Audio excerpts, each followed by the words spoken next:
사랑하는 성도님들, 오늘 여러분과 나누고 싶은 이야기가 있습니다. 혹시 이런 생각 해보신 적 있으십니까? 매달 월급이 들어와도 통장을 스쳐 지나가기만 하는 것 같고, 아무리 열심히 일해도 늘 돈 걱정에서 벗어날 수 없는 것 같은 그런 답답한 말입니다. 청구서는 계속 쌓여가고, 자녀들 교육비는 걱정이고, 노후 준비는 엄두도 못 내는 현실 속에서 하나님은 어디 계신가 하는 절망감까지 느껴본 적 있으시지 않습니까? 특히 2025년 지금 물가는 계속 오르고 경기는 어렵다는 뉴스만 쏟아지는 이 시대에 경제적인 어려움은 단순히 돈의 문제를 넘어서 우리의 신앙까지 흔들어 놓을 때가 있습니다. 밤마다 천장을 바라보며 걱정으로 잠 못 이루는 분들이 계실 겁니다. 하지만 사랑하는 믿음의 가족들, 오늘 제가 여러분께 확신을 가지고 말씀드립니다. 하나님은 여러분의 경제적 어려움을 아시고 계십니다. 그분은 결코 우리를 버려두지 않으시며 이미 우리를 위한 완벽한 계획을 가지고 계십니다. 오늘 제가 여러분과 나눌 5가지 진리는 단순한 이론이나 좋은 말이 아닙니다. 이것은 성경이 분명하게 약속하시는 하나님의 경제 원리이며 수천 년 동안 수많은 믿음의 선배들이 경험하고 증명해온 살아있는 진리입니다. 이 5가지를 붙들고 실천하시면 여러분의 경제 상황은 반드시 변화될 것입니다. 하나님의 공급하심을 경험하게 될 것입니다. 그리고 무엇보다 돈에 대한 두려움과 염려에서 벗어나 참된 자유와 평안을 누리게 될 것입니다. 그럼 지금부터 함께 이 귀한 진리 속으로 들어가 보시겠습니까? 첫 번째로 말씀드리고 싶은 것은 하나님을 첫 번째 자리에 두는 것입니다. 많은 성도님들이 경제적으로 어려울 때 가장 먼저 줄이는 것이 무엇인지 아십니까? 바로 하나님께 드리는 헌금입니다. 11조를 미루고 감사 헌금을 줄이고 선교 헌금은 형편이 나아지면 하겠다고 미루게 됩니다. 인간적으로 생각하면 당연해 보입니다. 당장 내일 먹을 것이 걱정인데 어떻게 11조를 드릴 수 있겠습니까? 자녀 학원비도 밀렸는데 어떻게 헌금을 할 수 있겠습니까? 하지만 사랑하는 성도님들, 이것이 바로 우리가 빠지기 쉬운 함정입니다. 우리의 인간적인 계산과 판단으로 하나님의 자리를 뒤로 미루는 것입니다. 성경은 이에 대해 분명하게 말씀하십니다. 마태복음 6장 33절 말씀을 보십시오. 너희는 먼저 그의 나라와 그의 의를 구하라 그리하면 이 모든 것을 너희에게 더하시리라. 이 말씀에서 먼저라는 단어를 주목해 보십시오. 먼저라는 것은 순서의 문제입니다. 우선순위의 문제입니다. 하나님은 우리에게 여유가 생기면, 형편이 나아지면 그때 나를 찾으라고 하지 않으셨습니다. 먼저 하나님의 나라와 의를 구하라고 명령하셨습니다. 그리고 놀라운 약속이 뒤따릅니다. 이 모든 것을 너희에게 더하시리라. 이 모든 것이 무엇입니까? 마태복음 6장의 문맥을 보면 먹을 것, 입을 것, 마실 것, 즉 우리 삶의 모든 필요를 의미합니다. 하나님은 우리가 그분을 먼저 구할 때 우리의 모든 필요를 책임지시겠다고 약속하신 것입니다. 제가 목회하면서 수없이 목격한 간증들이 있습니다. 한 집사님이 계셨는데 남편이 사업 실패로 빚을 지게 되었습니다. 당장 다음 달 생활비도 걱정인 상황이었습니다. 주변 사람들은 당연히 11조를 중단하라고 조언했습니다. 하지만 그 집사님은 눈물로 기도하며 결단했습니다. 하나님, 제가 가진 것이 적지만 먼저 하나님께 드리겠습니다. 나머지는 하나님이 책임져 주십시오. 그리고 한 푼도 아까운 상황에서도 11조를 드리고 주일 헌금을 드렸습니다. 그런데 놀라운 일이 일어났습니다. 11조를 드린 그 주간에 오랫동안 연락이 끊겼던 친척으로부터 전화가 왔습니다. 집사님, 예전에 빌려갔던 돈 기억나세요? 그동안 갚지 못해 죄송합니다. 이번에 여유가 생겨서 이자까지 쳐서 갚으려고 합니다. 그 집사님은 그런 빚이 있었다는 것조차 잊고 있었습니다. 그런데 하나님은 그것을 기억하고 계셨고 정확한 때에 돌려주신 것입니다. 이것이 끝이 아니었습니다. 그 다음 달에는 남편이 새로운 일자리를 얻게 되었고 그 일자리는 이전보다 훨씬 안정적이고 수입도 좋았습니다. 1년이 지나지 않아 모든 빚을 갚고 지금은 오히려 여유 있는 생활을 하고 계십니다. 이 집사님이 특별해서 그런 것이 아닙니다. 하나님을 먼저 두었기 때문입니다. 믿음으로 순종했기 때문입니다. 사랑하는 성도님들, 여러분도 마찬가지입니다. 지금 형편이 어렵다는 이유로 하나님을 뒤로 미루지 마십시오. 오히려 지금이 하나님을 먼저 두어야 할 때입니다. 여러분의 작은 것이라도 하나님께 먼저 드리십시오. 그러면 하나님은 반드시 책임지십니다. 마치 오병이어의 기적처럼 여러분의 작은 것을 가지고 놀라운 일을 행하실 것입니다. 두 번째로 말씀드리고 싶은 것은 11조와 헌금의 축복을 놓치지 말라는 것입니다. 어떤 분들은 이렇게 생각하실 수 있습니다. 목사님, 그것은 결국 교회에 돈 내라는 이야기 아닙니까? 아닙니다. 사랑하는 성도님들. 11조와 헌금은 교회를 위한 것이 아니라 바로 여러분을 위한 것입니다. 이것은 하나님께서 여러분에게 주신 특권이자 축복의 통로입니다. 말라기 3장 10절 말씀을 함께 보시겠습니까? 만군의 여호와가 이르노라 너희의 온전한 11조를 창고에 들여 나의 집에 양식이 있게 하고 그것으로 나를 시험하여 내가 하늘문을 열고 너희에게 복을 쌓을 곳이 없도록 붙지 아니하나 보라. 이 말씀에서 주목해야 할 부분이 있습니다. 하나님께서 나를 시험하여 보라고 말씀하신다는 것입니다. 성경 전체를 통틀어 하나님께서 우리에게 나를 시험해 보라고 말씀하시는 부분이 딱 한 곳입니다. 바로 이 말라기 3장 10절입니다. 왜 하나님은 이 부분에서만 우리에게 당신을 시험해 보라고 하실까요? 그만큼 확신이 있으시기 때문입니다. 하나님은 11조를 드리는 사람에게 반드시 복을 부어주신다는 것을 아시기 때문입니다. 그래서 한번 해보라. 내가 정말 복을 주는지 안 주는지 경험해 보라고 말씀하시는 것입니다. 그리고 그 복이 어느 정도인지 아십니까? 복을 쌓을 곳이 없도록 부어주신다고 하셨습니다. 이것은 넘치는 축복, 풍성한 축복, 감당할 수 없을 정도의 축복을 의미합니다. 그런데 많은 성도님들이 이 축복을 놓치고 있습니다. 왜 그렇습니까? 온전한 11조를 드리지 않기 때문입니다. 말씀을 다시 보십시오. 온전한 11조라고 하셨습니다. 온전하다는 것은 완전하다는 의미입니다. 절반이 아니고 3분의 1이 아니고 형편되는 대로가 아닙니다. 정확히 소득의 10분의 1을 의미합니다. 어떤 분들은 이렇게 말씀하십니다. 목사님, 11조는 구약의 율법 아닙니까? 신약 시대에는 해당되지 않는 것 아닙니까? 그렇지 않습니다. 11조의 원리는 율법 이전부터 있었습니다. 창세기 14장을 보면 아브라함이 멜기세덱에게 11조를 드렸습니다. 이것은 율법이 주어지기 수백 년 전의 일입니다. 또한 창세기 28장을 보면 야곱도 하나님께 11조를 서원했습니다. 이것은 율법의 문제가 아니라 신앙의 원리입니다.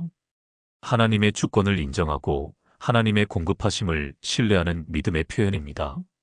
제가 만난 한 성도님의 이야기를 들려드리겠습니다. 그분은 젊은 시절부터 지금까지 50년 넘게 11조를 한 번도 빠뜨리지 않으셨습니다.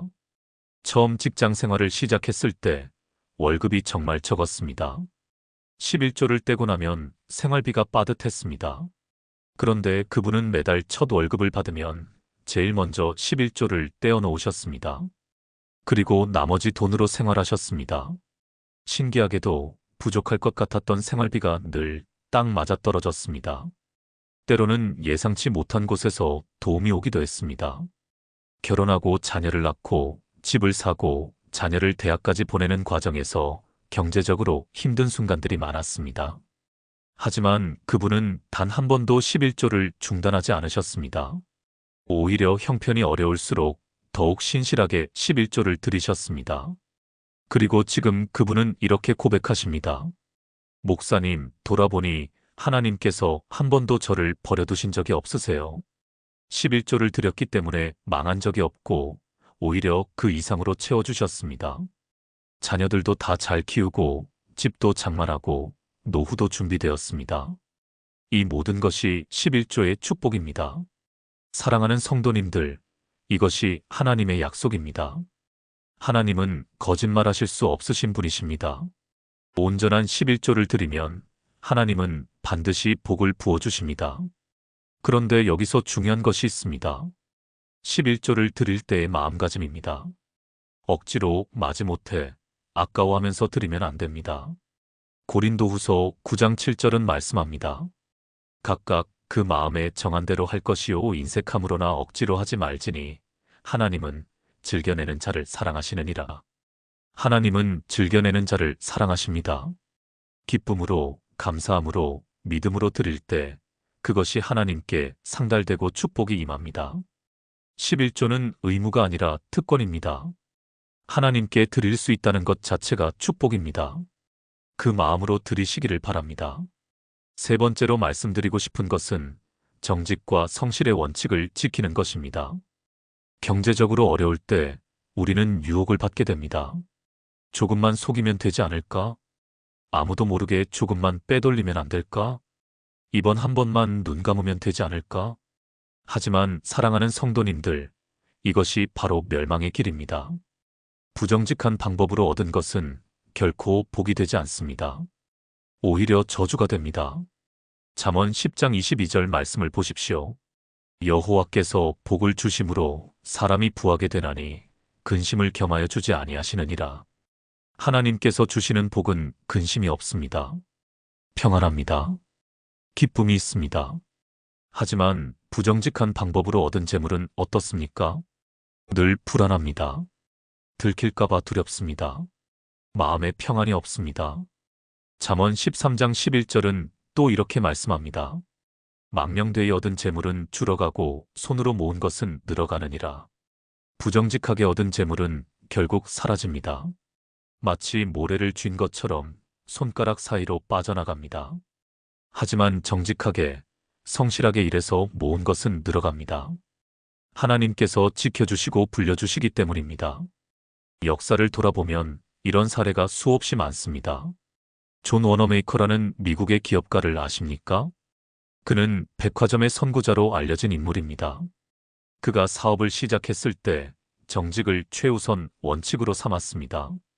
당시 상인들은 고객을 속이는 것이 일반적이었습니다. 가격을 부풀리고 불량품을 섞어 팔고 거짓말을 하는 것이 당연했습니다. 하지만 워너메이커는 달랐습니다. 정찰제를 도입했습니다. 모든 상품에 정확한 가격표를 붙이고 흥정을 없앴습니다. 환불 보장제를 도입했습니다. 불만족하면 언제든 환불해 주었습니다. 이것은 당시로서는 혁명적인 발상이었습니다. 주변 사람들은 그를 비웃었습니다. 그런 식으로 장사하면 망한다. 하지만 결과는 어떻게 되었습니까? 고객들이 몰려들었습니다. 정직한 상점이라는 소문이 퍼졌습니다. 사업은 번창했고 그는 미국 최고의 부자 중 한 명이 되었습니다. 그리고 평생 11조와 헌금을 신실하게 드리며 가난한 사람들을 도왔습니다. 그는 이렇게 고백했습니다. 나는 하나님의 청지기일 뿐입니다. 하나님께서 맡겨주신 것을 정직하게 관리할 책임이 있습니다. 사랑하는 성도님들, 이것이 성공의 비결입니다. 정직과 성실입니다. 당장은 손해보는 것 같아도 결국은 승리합니다. 하나님께서 함께 하시기 때문입니다. 시편 37편 25절 말씀을 기억하십시오. 내가 어려서부터 늙기까지 의인이 버림을 당하거나 그의 자손이 걸식함을 보지 못하였도다. 의롭게 사는 사람, 정직하게 사는 사람을 하나님은 버려두지 않으십니다. 그의 자녀들까지 돌보아 주십니다. 눈앞의 이익에 속지 마십시오. 정직하게, 성실하게 살아가십시오. 일할 때 최선을 다하십시오. 작은 일에도 충성하십시오. 아무도 보지 않을 때도 정직하십시오. 그러면 하나님께서 여러분을 높이실 것입니다. 네 번째로 말씀드리고 싶은 것은 나눔과 구제의 축복입니다. 많은 분들이 이렇게 생각하십니다. 내가 먼저 여유가 생기면 남을 도와야지. 지금은 내 형편도 어려운데 어떻게 남을 도와? 인간적으로는 당연한 생각입니다. 하지만 하나님의 경제 원리는 다릅니다. 하나님은 오히려 어려울 때 나누라고 하십니다. 여유가 있을 때가 아니라 부족할 때 나누라고 하십니다. 왜 그렇습니까? 그것이 진정한 믿음이기 때문입니다. 그것이 하나님을 신뢰하는 증거이기 때문입니다. 누가복음 6장 38절 말씀을 보십시오. 주라 그리하면 너희에게 줄 것이니 곧 후히 되어 누르고 흔들어 넘치도록 하여 너희에게 안겨 주리라.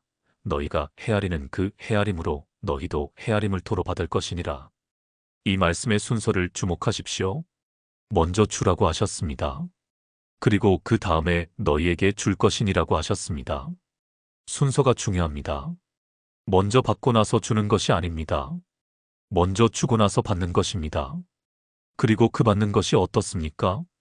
후히 되어 누르고 흔들어 넘치도록 받는다고 하셨습니다. 이것은 곡물을 대로 잴 때의 모습입니다.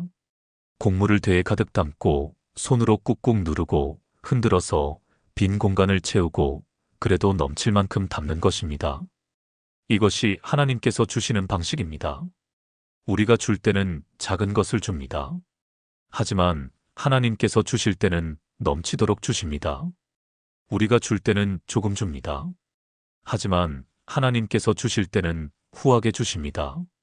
잠언 11장 24절과 25절도 이렇게 말씀합니다. 흩어 구제하여도 더욱 부하게 되는 일이 있나니 과도히 아껴도 가난하게 될 뿐이니라.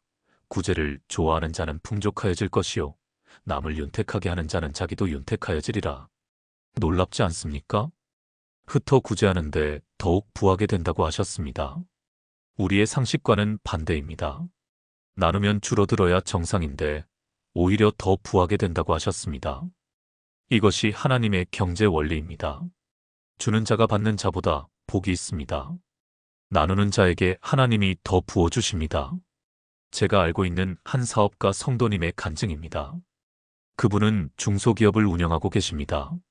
몇 년 전에 경제 위기가 왔을 때 회사 상황이 정말 어려웠습니다. 직원들 월급 주기도 빠듯한 상황이었습니다. 그런데 그때 교회에서 선교 헌금 특별 주일이 있었습니다. 아프리카 우물 파기 프로젝트였습니다. 깨끗한 물을 마시지 못해 죽어가는 아이들을 돕는 것이었습니다. 그분은 고민에 빠졌습니다. 회사 사정도 어려운데 선교 헌금을 할 수 있을까? 하지만 기도하며 결단했습니다. 하나님, 제가 드릴 수 있는 최선을 드리겠습니다. 나머지는 하나님께 맡기겠습니다. 그리고 적지 않은 금액을 선교 헌금으로 드렸습니다. 솔직히 그 돈이면 회사 급한데 쓸 곳이 많았습니다. 하지만 그분은 믿음으로 드렸습니다.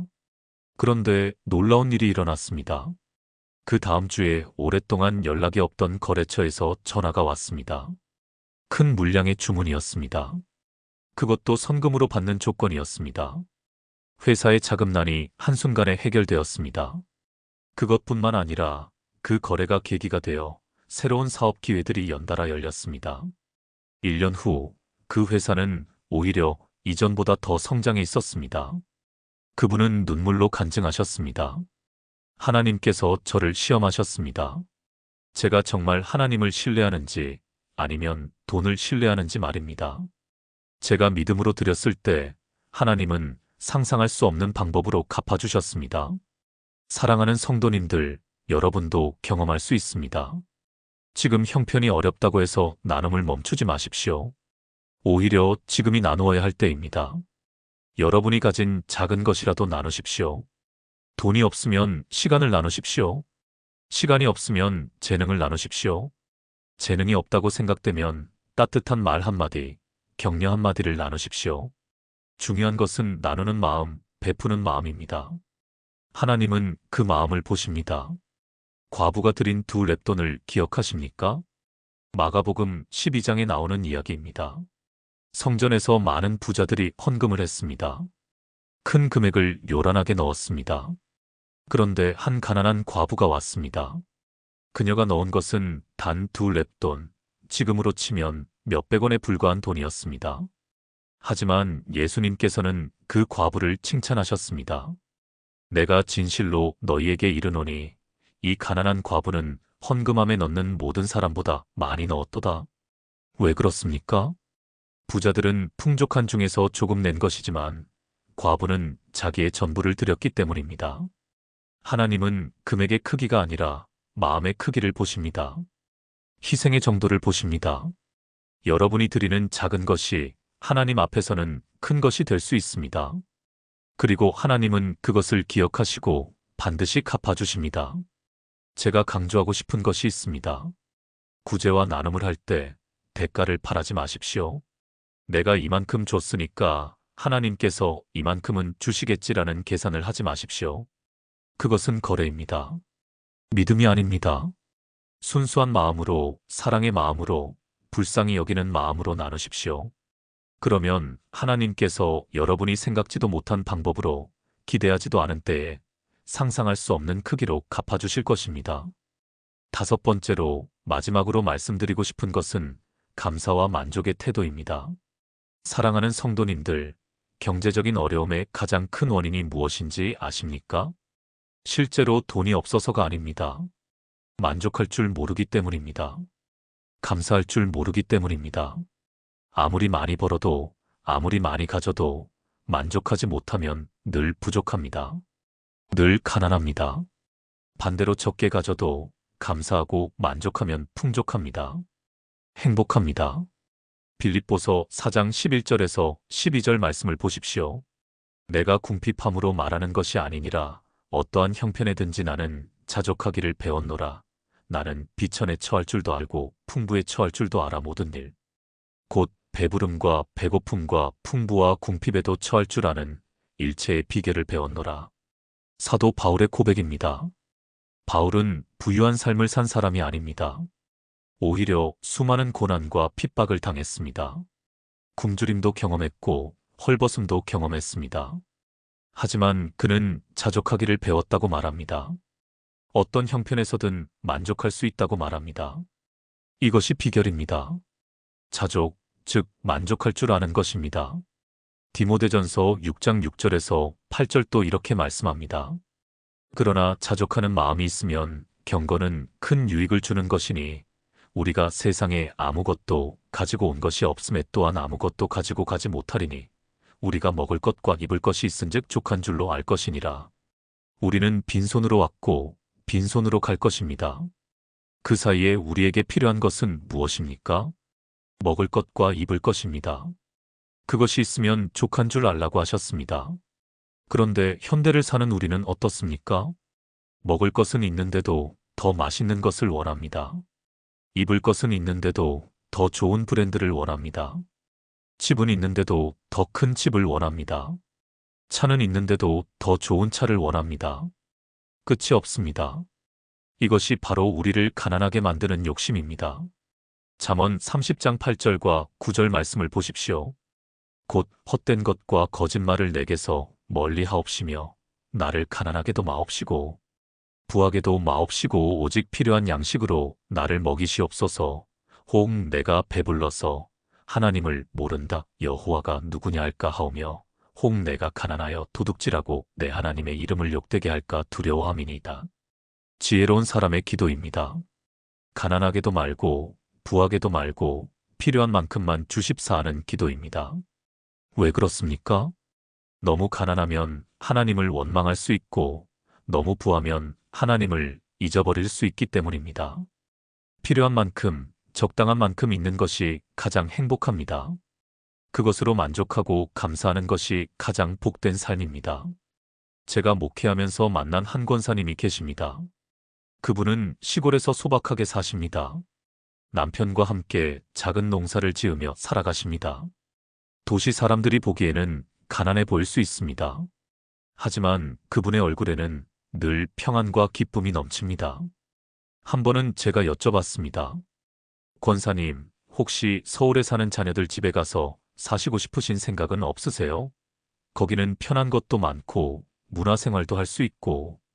그분이 환하게 웃으며 대답하셨습니다. 목사님, 저는 지금이 너무 좋아요. 아침에 일어나면 새소리가 들리고 텃밭에서 채소를 따서 먹고 저녁에는 남편과 함께 산책하고 교회도 걸어서 올 수 있고요. 하나님께서 저희 부부에게 필요한 것을 다 주셨어요. 이보다 더 바랄 것이 없습니다. 매일 감사할 뿐이죠. 그 말씀을 들으면서 제가 도리어 은혜를 받았습니다. 이분이야말로 진정한 부자구나. 물질적으로는 많지 않을지 몰라도 마음이 부유한 분이구나. 감사와 만족을 아는 이분이야말로 하나님께서 기뻐하시는 삶을 사는 분이구나. 사랑하는 성도님들, 여러분은 지금 무엇을 가지고 계십니까? 혹시 없는 것만 보고 계시지는 않습니까? 잠시 눈을 돌려보십시오. 여러분에게 있는 것들을 세어보십시오. 건강한 몸이 있지 않습니까? 사랑하는 가족이 있지 않습니까? 지붕 아래서 잠잘 곳이 있지 않습니까? 매일 먹을 양식이 있지 않습니까? 하나님을 믿을 수 있는 자유가 있지 않습니까? 이 모든 것이 얼마나 큰 축복인지 아십니까? 세상에는 이런 기본적인 것조차 없는 사람들이 얼마나 많습니까? 우리가 당연하게 여기는 것들이 누군가에게는 간절한 소원입니다. 데살로니가전서 5장 18절 말씀을 기억하십시오. 범사에 감사하라. 이것이 그리스도 예수 안에서 너희를 향하신 하나님의 뜻이니라. 범사에 감사하라고 하셨습니다.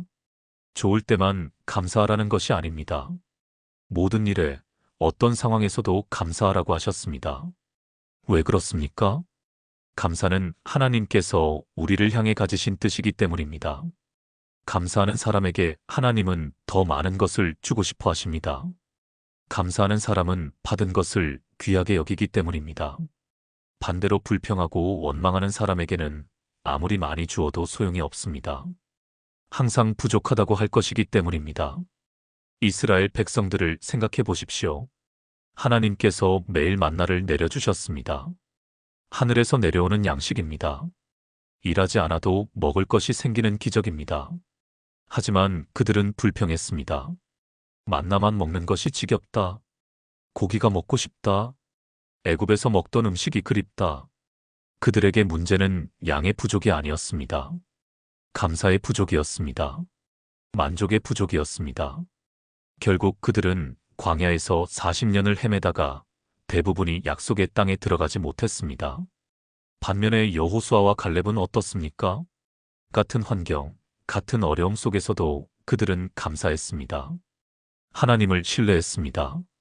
하나님께서 함께 하시니 우리는 능히 할 수 있다고 고백했습니다. 그들은 약속의 땅에 들어갔습니다. 축복을 받았습니다.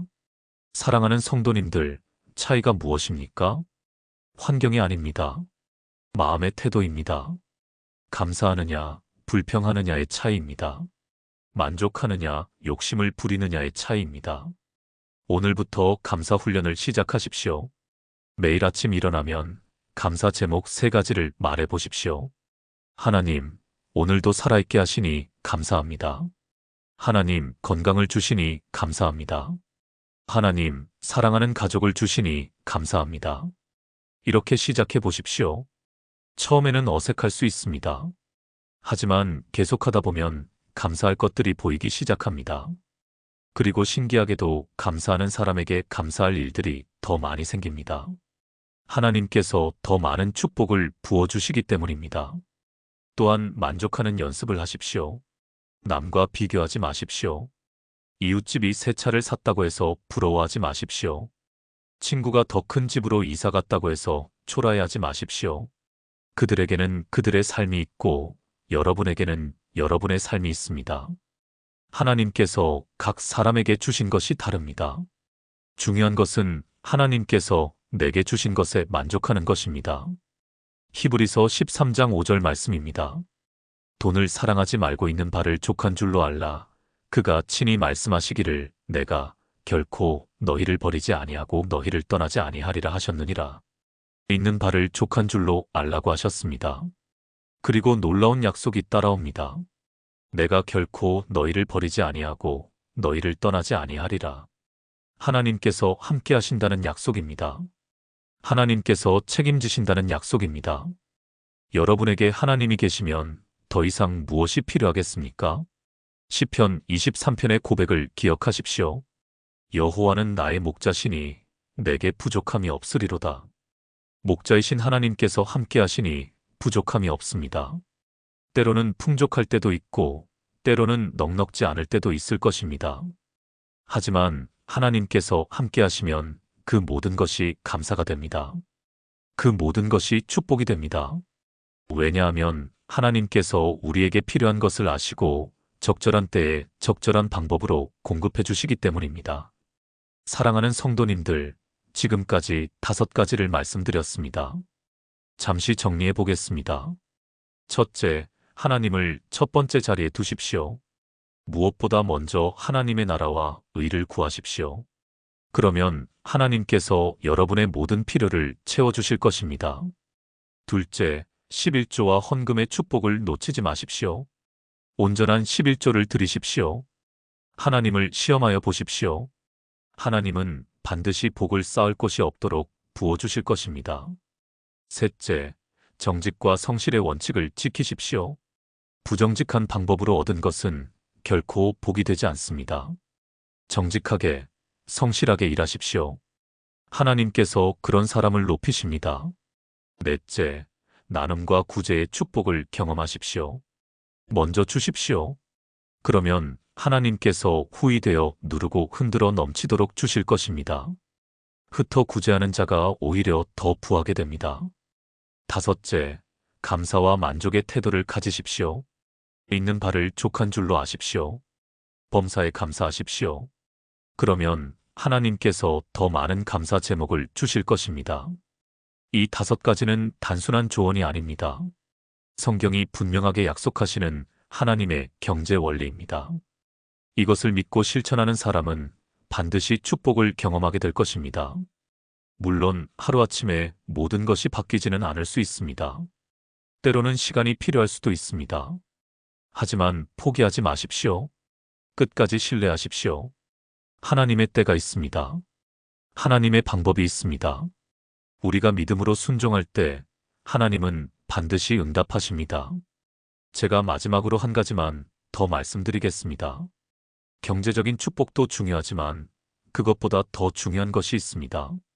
바로 하나님과의 관계입니다. 마태복음 6장 33절을 다시 한번 보십시오.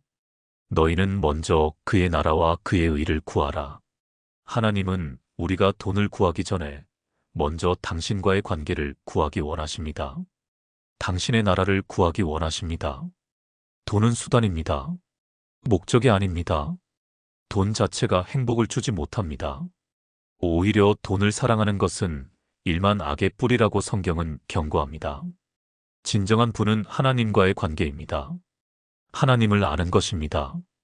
하나님의 사랑 안에 거하는 것입니다. 그것이 진정한 보물입니다. 예수님께서 마태복음 6장 19절에서 21절에 말씀하셨습니다. 너희를 위하여 보물을 땅에 쌓아두지 말라. 거기는 좀과 동록이 해하며 도둑이 구멍을 뚫고 도둑질하느니라. 오직 너희를 위하여 보물을 하늘에 쌓아 두라. 거기는 좀이나 동록이 해하지 못하며 도둑이 구멍을 뚫지도 못하고 도둑질도 못하느니라. 내 보물 있는 그곳에는 내 마음도 있느니라. 땅의 보물은 사라집니다. 하지만 하늘의 보물은 영원합니다. 땅의 부는 이 세상에서만 의미가 있습니다. 하지만 하늘의 부는 영원히 우리와 함께합니다. 무엇이 하늘의 보물입니까? 하나님을 위해 사는 것입니다. 하나님의 나라를 위해 헌신하는 것입니다. 사랑으로 섬기는 것입니다. 복음을 전하는 것입니다. 이것이 진정한 투자입니다. 이것이 썩지 않는 보물을 쌓는 것입니다. 사랑하는 성도님들, 오늘 이 말씀을 듣고 계신 여러분 중에 혹시 경제적으로 정말 힘든 분이 계십니까? 빚 때문에 고통스러운 분이 계십니까? 내일 먹을 것이 걱정되는 분이 계십니까? 노후가 불안한 분이 계십니까? 여러분께 말씀드립니다. 하나님은 여러분을 사랑하십니다.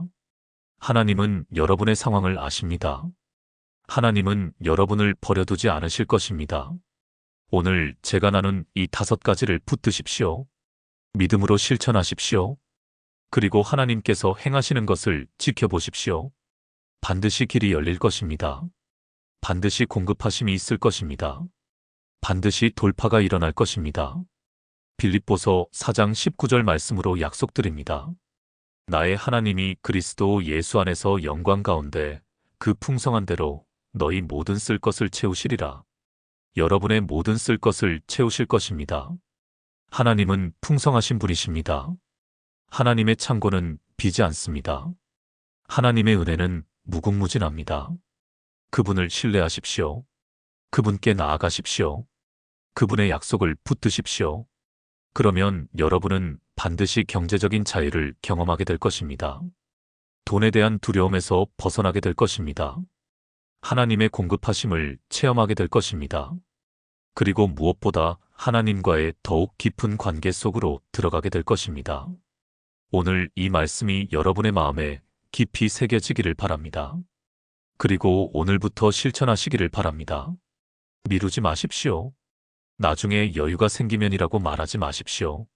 지금 바로 오늘부터 시작하십시오. 하나님을 첫 번째 자리에 두십시오. 11조를 신실하게 드리십시오. 정직하게 일하십시오. 작은 것이라도 나누십시오. 감사하는 마음으로 살아가십시오. 그러면 하나님께서 반드시 여러분의 삶을 변화시키실 것입니다. 오늘 이 영상이 여러분에게 도움이 되셨다면 아래 좋아요 버튼을 눌러주시고 구독과 알림 설정도 해주시기 바랍니다. 그리고 댓글로 여러분의 간증과 기도 제목을 나눠주십시오. 함께 기도하겠습니다. 여러분의 경제적인 어려움이 해결되도록 하나님의 공급하심이 임하도록 간절히 기도하겠습니다. 사랑하는 성도님들, 하나님께서 여러분과 함께 하실 것입니다. 하나님께서 여러분을 책임지실 것입니다. 하나님께서 여러분에게 복을 부어주실 것입니다. 이것을 확신하며 믿음으로 나아가시기 바랍니다. 하나님의 은혜와 평강이 여러분과 여러분의 가정에 충만하기를 축복합니다. 주님의 이름으로 축복합니다. 평안히 가십시오. 감사합니다.